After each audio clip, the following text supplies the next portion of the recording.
माँ, मैं बहुत थक गई हूँ घर संभालते संभालते। यहाँ मेरी थकान किसी को नजर नहीं आती। कुछ दिन आराम करना चाहती हूँ। सोच रही हूँ कुछ दिनों के लिए अपने मायके आ जाऊँ। आते हुए अपने बच्चों को भी साथ ले आऊंगी, वे वहीं से स्कूल चले जाएंगे। आखिर एक ही शहर में ससुराल और मायका होने का कुछ तो फायदा मिले। नम्रता ने फोन पर अपनी माँ से कहा। पार्वती जी ने दूसरी तरफ से कहा, हाँ बेटा, जब तेरी इच्छा हो आ जाना, आखिर ये तेरा भी तो घर है। ठीक है माँ, तो मैं कल ही आ जाऊंगी, नम्रता खुश हो बोली। हाँ बेटा, कल आ जाओ, मैं तुम्हारा इंतजार करूंगी। अभी मैं फोन रखती हूँ, मुझे मंदिर भी जाना है। कमला जी ने फोन रख दिया और सीधे किचन में गई। किचन में खाना बना रही बहू से बोली, अरे अनुपमा सुनो, कल तुम्हारी ननंद आ रही है, आज बाजार जाकर फल, सब्जी और मिठाइयाँ लेकर आना। बेचारी मेरी बेटी ससुराल में नौकरों की तरह काम करती है और उस पर कोई ध्यान ही नहीं देता। यहाँ आएगी, कुछ दिन रहेगी तो उसका मन और तबीयत अच्छे रहेंगे।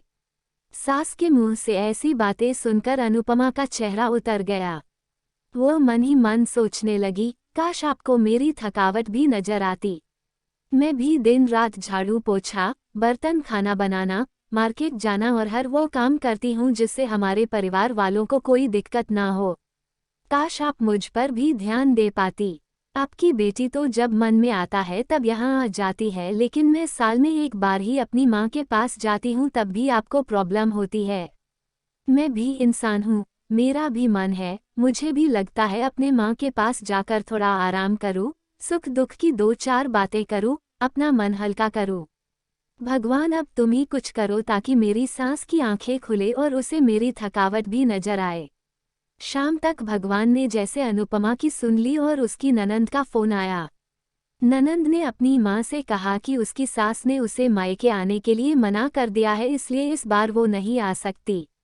पार्वती जी बोली, ऐसे कैसे मना कर दिया? पहले तो कभी वह तुम्हें आने के लिए नहीं रोकती थी, इस बार भला क्या हो गया? लाओ मेरी बात कराओ उसने, मैं समझती हूँ। नम्रता ने फोन अपनी सास के पास दिया। पार्वती जी ने कहा, नमस्कार समधन जी, आपसे कुछ कहना था। समधन जी ने कहा, कहिए। दरअसल नम्रता कल त्योहार है, इसलिए अपने मायके आना चाहती है, अगर आप उसे भेज दे तो अच्छा रहेगा। नम्रता की सास ने कहा, देखिए समधन जी, आपकी बेटी मायके जा कर रहे, इस बात के लिए हमने उसे कभी नहीं रोका और इस बात से हमें कोई प्रॉब्लम है भी नहीं। कुछ दिनों पहले मैं अपने रिश्तेदार के शादी में गई थी, वहां आपकी बहू अनुपमा की माता जी से मिलने का मौका मिला। उनसे गपशप करने के दौरान उनकी बातों से पता चला कि अनुपमा को साल में एक ही बार अपने मायके जाने को मिलता है और वह भी बहुत कम समय के लिए।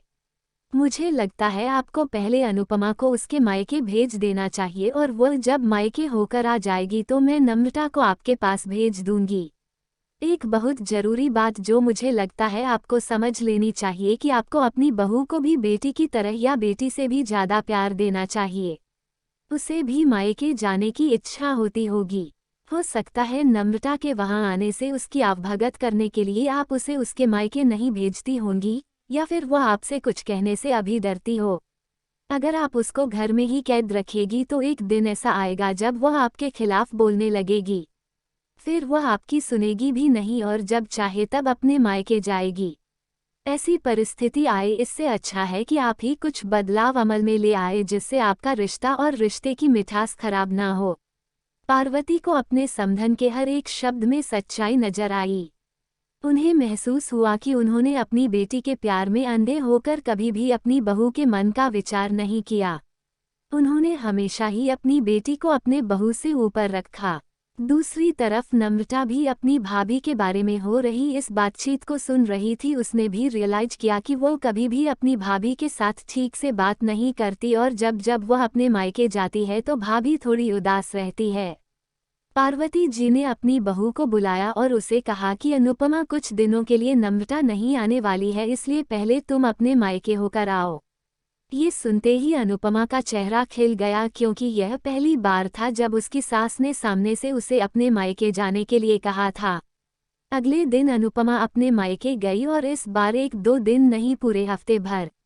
रहकर आई, अपने माँ बाप से, अपने रिश्तेदारों से मिलकर आई, और जब वो लौटकर आई तो उसका चेहरा खिला हुआ था, उसकी आंखें चमक रही थी। अनुपमा के आने के बाद नम्रता भी अपने मायके आई और इस बार वो खुद सामने से अपनी भाभी से खुशी खुशी मिली और अच्छे से बात की। नम्रता ने अपनी माँ से बात करके उन्हें भी अच्छे से समझने में मदद की कि वो कहीं ना कहीं अनुपमा के साथ गलत व्यवहार कर रहे थे। दूसरी तरफ अनुपमा अपने ससुराल वालों के बदले रवैया से बहुत खुश थी। अब वो खुशी खुशी सबका ध्यान रखती और हर काम प्यार से करती। वह ध्यान रखती कि कोई भी ऐसी बात या काम ना करे जिससे घर में तनाव का माहौल पैदा। पार्वती जी अपनी बहू को खुद ही समय समय पर मायके भेज दिया करती। एक छोटे से बदलाव ने सास बहू और भाभी ननंद के बीच की कड़वाहट को दूर कर दिया और रिश्तों को और भी ज़्यादा मीठा और मजबूत कर दिया।